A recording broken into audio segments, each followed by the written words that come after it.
Hello and welcome back to Mina's bookshelf. Today I would like to do a video response to Simon from the Hermit's Cave, and the hashtag, the topic of the video response, is all about tarot.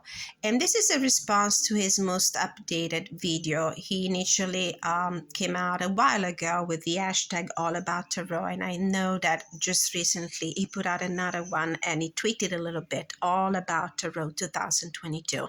So this is a way for us to understand how we got to get involved with the tarot and how our relationship with this mystical tool has evolved over time. The first prompt in the hashtag is your first deck and how you encountered it. As some of you probably gathered from my accent, from my videos and things that I've been, hints that I've been dropping here and there, I'm of Italian descent. I'm actually born and bred in Italy. So, everybody in the Italian household has a pip deck. It would be the just the minors from the Italian classic Italian tarocchi that you can purchase from Lo Scarabeo. So if you have that in mind, we all have the minor arcana, and we use that just for entertain ourselves, for playing games of cards. The thing is, as you play, you immediately understand there are some cards that have more power than others. And these cards are the aces, the threes, and the tens. And also the core cards obviously carry some symbology there that made me wonder. I remember and this is something that goes way, way, way back in time, like decades ago, more than 3 decades ago. Now, always been curious about that symbology. So I was working one of my summer jobs when I was a kid, and I remember one of my colleagues I had a deck of cards, and during the breaks, she asked me if I would like to have my cards read, and I had no idea. So this is how I encountered the tarot for the first time. My friend read the cards to me, so the sky opened, and I realized, oh, so there is a meaning behind the symbolism of these cards. Now, I don't have that deck of the classic Italian tarocchi with me anymore. I've been moving around the world so many times. I've left so many things behind, either in my ancestral home or wherever I had a home in 3 different continents. However, today, of all the decks that I have, the one that most reminds me of that is the Visconti Sforza. I have this edition that I have trimmed and edged. So that was my very first encounter with that. So still throughout my teenage years, I also ended up finding somehow the major arcana from the RWS. I remember buying a publication or something, it was a magazine, and there was a deck of cards as a gift together with the publication, and that was the major arcana only deck, the RWS, what we normally call today the playback, although the backings were completely different at that time. And I started to make the connection. I started to understand how the pips were related to the, minor, less significant day-to-day routine events of our lives, and how the major arcana instead portended some more heavy things, like more momentous changes in our lives. And so I started to study.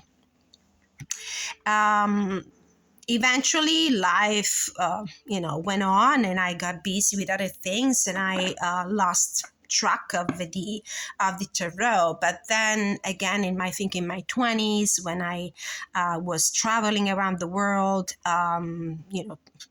growing professionally, somehow in one of my many moves around the world, I connected with somebody who could read the tarot, and this friend of mine just reminded me of what I had learned in the past. So I got into it again, and I started to read for myself, for other people, for friends and colleagues. It was, mainly about fun, spending some time together, entertaining during gatherings and parties and stuff like that. So this is what my first deck looked like. It was a mix of minor arcana um, from an Italian tarocchi, a classic Italian tarocchi, and a major arcana from the RWS.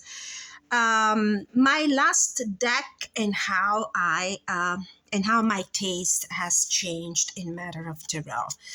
Now, the very last tarot that has come my way, and I also reviewed it a few days ago. There's a video in my playlist, is the Zodiac Tarot Deck and Guidebook by Cecilia Lattari and Anna Chavez, published by just days ago by US Games. And how has my taste changed? I definitely went from my love for the classic, the traditional, the art deck, something that really connected to my Italian heritage, because, as you know, the tarot as a system of divination and cartomancy has a very strong connection with my culture. My taste has changed because I started to look at the other aspect of the tarot, which is the artistical aspect, the artistical expression. Now, as you can see, and as you can understand from my review, if you take a look, this is a RWS based tarot. But of course, the way the symbolism is rendered by the artist is completely different. We go from those jarring colors to this exquisite use of bold colors on a black night sky backdrop. So my taste has changed in the sense that, yes, what in the end what matters is to have a tarot deck that you can read, that can easily speak to you and convey messages. But as we used to say, the eyes need to have their part as well. We need to have something that pleases our eyes, our aesthetics. So I'm more into whimsical decks. I'm more into colorful decks. I'm more into decks where the artist can put her input in the way the cards can be interpreted. And I have to say, it's not just art for the sake of art. Art has a part in it. It's about the vibe. It's about the atmosphere that the artistic interpretation of a card creates. And it's like opening a door with a different key and opening a different door, finding more nuances in the interpretation of the cards. So this is my most recent acquisition, is the Zodiac Tarot by Cecilia Lattari and Anna Chavez. Prompt number 3, why tarot? Okay, so in the beginning it was just about, curiosity and spending fun time with friends and, having fun because it's exciting. It's, it's like the ability to solve a riddle, this idea of looking at cards put together next one by one and being able to read a message and possibly divine the future. But when in most recent years, I started to reconnect with the tarot, and I started to do it in a very deep and very personal manner. The reason why I reconnected with the tarot years ago was to find some answers in some, more challenging conjunctions of my life, big changes going on. It was a way for me to find answers for situations where I didn't have any answer. And I think I was watching some inspirational videos on YouTube, and I came across this tarot reader, which, by the way, was also very entertaining. So it made it very easy and pleasant for me to reconnect with the tarot. And I really reconnected following this desire to reconnect with myself for, spiritual exploration purposes. I understood that I could not find the answers that I needed outside of myself, and I had to find them within myself. And this is a great tool to do that, for meditation, for spiritual growth, for self-exploration. Number 4, tarot pet peeves. I mean, I'm a pretty tolerant and easy to please. I'm not a snob when it comes to things, tarot. But I would say probably the card stock is my pet peeve. And it might sound superficial, but it really isn't. For me, shuffling the cards, handling the cards is part of the ritual. It's part of that pre-preparation to, connecting with my higher self, with spirit, with the universe, whatever.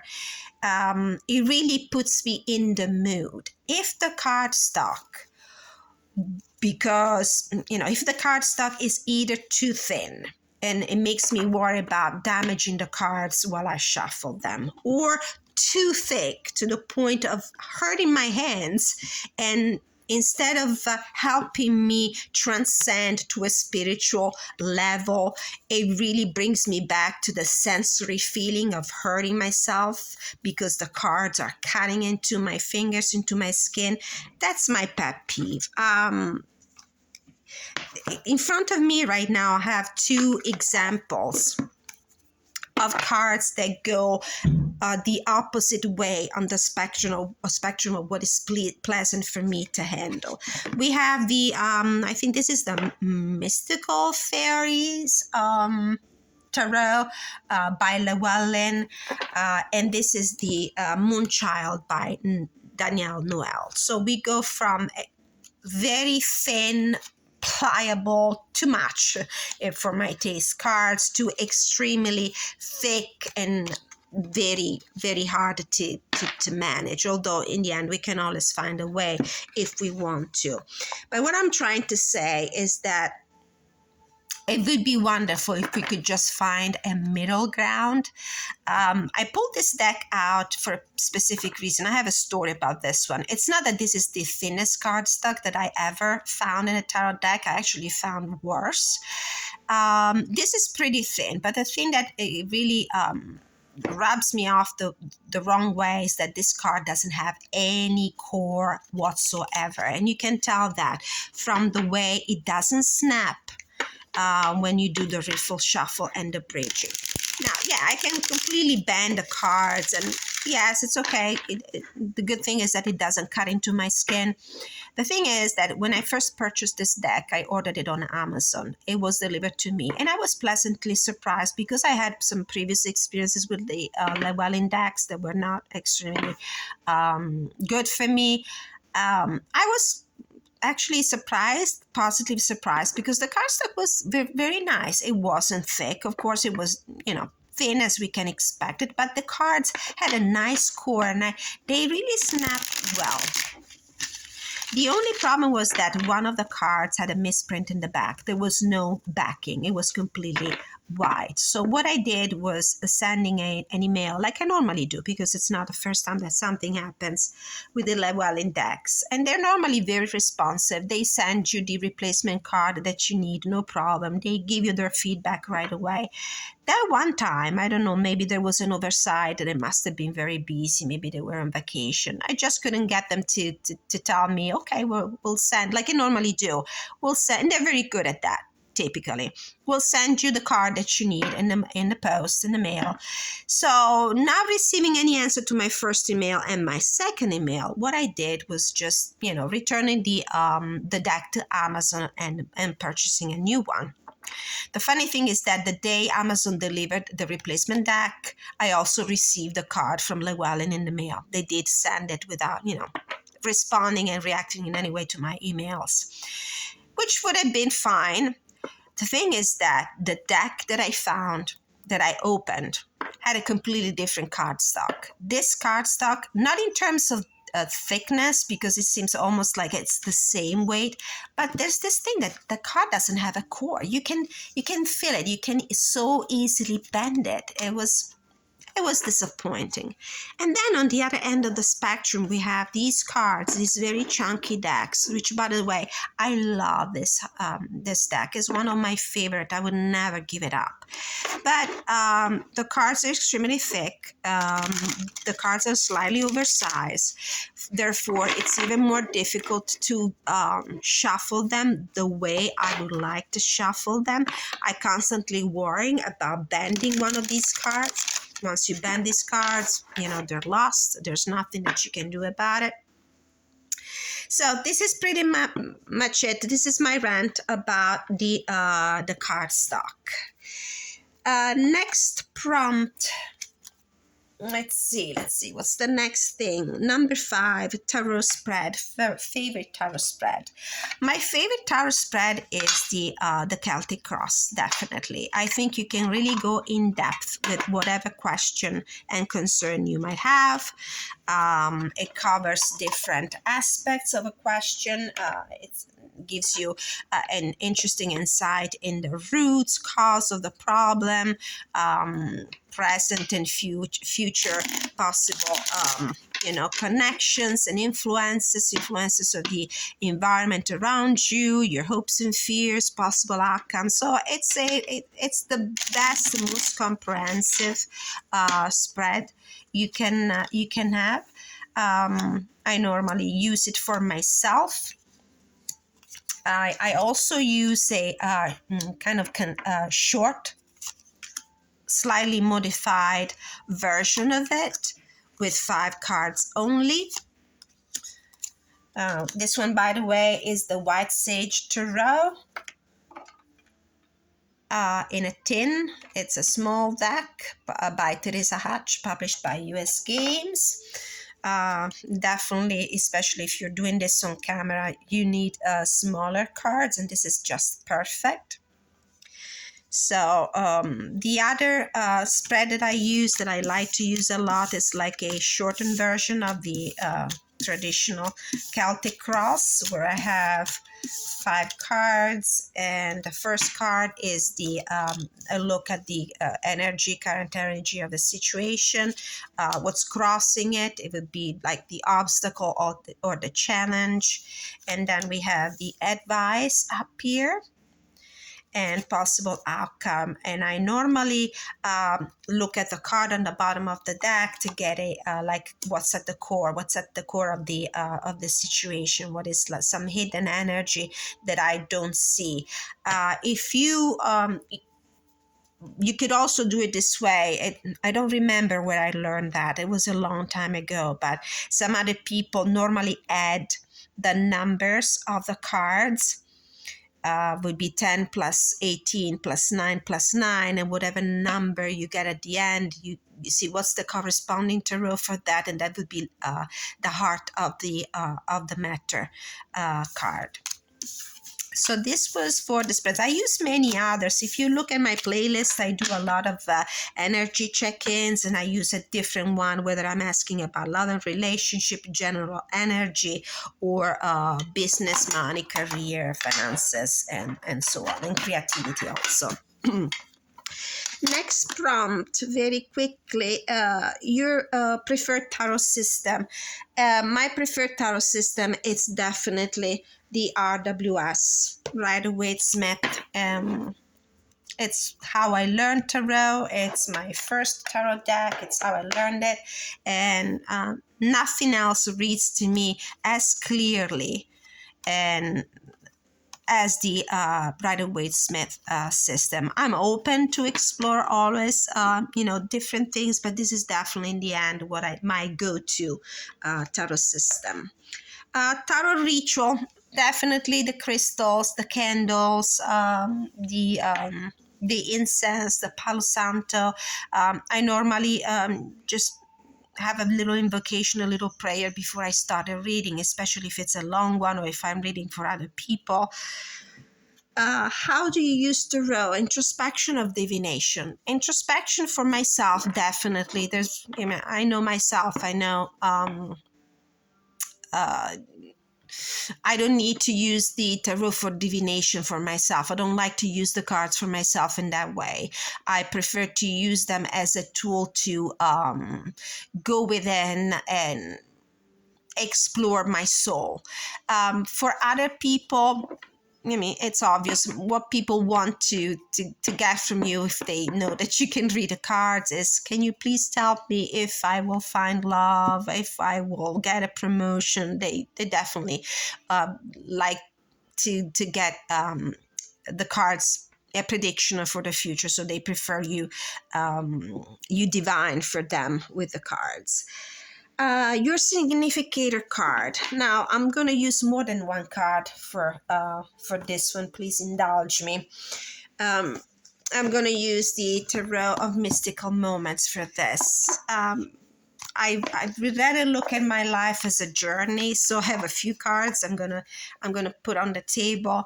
I'm a fire sign. I'm a Sagittarius, so for me, it's always been about traveling, about new adventures. My whole life, as a peregrine around the world, is an exemplification of that. So this is me in my young age, very daring, very adventurous, very open to travel, very open to foreign countries, foreign cultures. There has been a lot of traveling in my life. Oh my goodness. I cannot even start telling you how many times I've packed and unpacked my bags and how many airports I've visited. I've traveled a lot for work. I traveled a lot for life. And I'm definitely always felt in the Queen of Wands. I spent most of my adult life growing professionally, taking care of my career. I've definitely at some point I settled down. I found my Zen zone. I kind of put those suitcases in the basement for quite some time. And this is what my life is right now. It's kind of finding a compromise between my the need of having roots and my desire to go out there and explore. So these would be the cards that better represent my life journey so far. Next question number 10. Most expensive tarot acquisition. Well, from my humble beginnings with the RWS and with the Italian tarocchi, I definitely became a collector, and I found out about Baba Studio. So my most expensive deck is this deluxe edition of the Tarot of Prague, which is, as you know, quite expensive deck, and is a deck that I pull out for some very special occasions.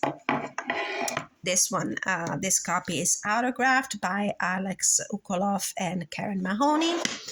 Beautiful, beautiful deck. And in a way, it's a deck that reminds me also of my heritage. Although it's Prague, it's not Rome or any other art city in Italy, but definitely we are very similar. Our heritage is the same. There's a lot of architecture in this deck. There's beautiful churches, portals. This one reminds me of the Duomo of Milan. This one reminds me of Venice, the city on the water in Italy. This one reminds me a lot of Firenze on the Arno River, the beautiful bridges that you can find all over in our medieval cities. So for me, this deck is not just an expensive, deluxe, very highly collectible deck. It's also something that reminds me of my roots, reminds me of where I come from. And it's a beautiful cold stamped deck. The cardstock is so thin, it's a shame. It really is thin. For a deck this expensive, this beautiful, this iconic, I would have expected Baba Studio to print it on a much better cardstock. So this is my most expensive acquisition, and I don't think I can do better than this. Okay, so this one is going back in this beautiful wooden box with this Palo Santo incense stick and his clear quartz hematite going back to the rituals with tarot. So most of my decks are stored with a crystal or a piece of Palo Santo to clear the energy. The next prompt is unicorn deck. So for the unicorn deck, definitely a Baba Studio, a couple of Baba Studio decks that I've never been able to get a hold of. One of them is the Bohemian Gothic tarot, and I'm being patient about that because I know that they're going to reprint it at some point. So I'm not going to spend some crazy amount of money purchasing a copy from eBay. And the other one is the Fairy Tale Tarot, and I don't think there's any chance that one will be ever reprinted. But never say never.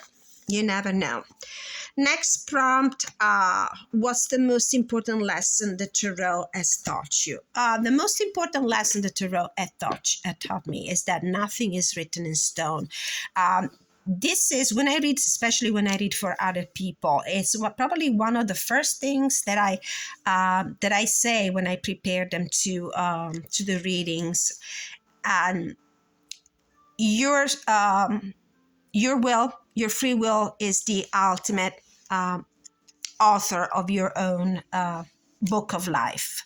At any point, you can steer the direction of your destiny. I'm not sure there's anything like such as destiny. We create our own destiny. So if the outcome of the cards is not encouraging, remember the cards are reading the energy and the potential for the energies to go a certain way. But I always advise the person I'm reading for that they are the person that will ultimately decide where their life is going to go. One thing, although, is true. The cards never lie. I've also learned this lesson. The cards never lie.